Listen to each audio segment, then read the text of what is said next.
Vladimir Putin, who you'll be seeing in a few days in Geneva, said just a couple of days ago that he believed that U.S.-Russia relations were at a low point.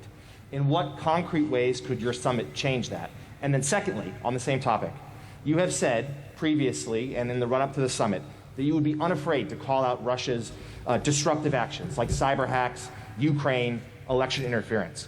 But you're not having a joint press conference with Putin. Why not take the chance to stand side by side with him and say those things to him with the world watching?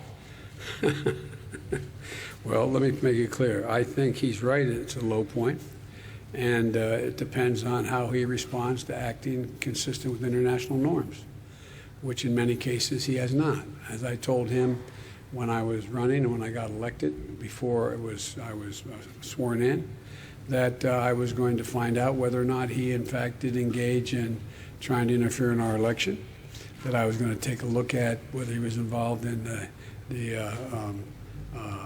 a cybersecurity breach that occurred, et cetera. And if I did, I was going to respond. I did. I checked it out, so I had access to all the intelligence. He was engaged in those activities. I did respond and made it clear that I'd respond again. With regard to, I always found, and I don't mean to suggest that the press should not know, but this is not a contest about who can do better in front of a press conference or try to embarrass each other. It's about making myself very clear what the conditions are to get a better relationship with Russia. We're not looking for conflict.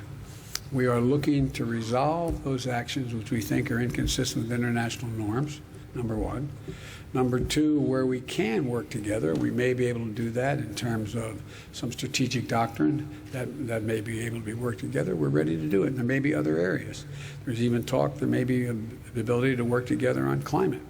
So the bottom line is that I think the best way to deal with this is for he and I to meet, he and I to have our discussion. I know you don't doubt that I'll be very straightforward with him about our concerns. And I will make clear my view of how that meeting turned out, and he'll make clear how from his perspective, how it turned out. But I don't want to get into being diverted by did they shake hands, how far did they talk, who talked the most, and the rest.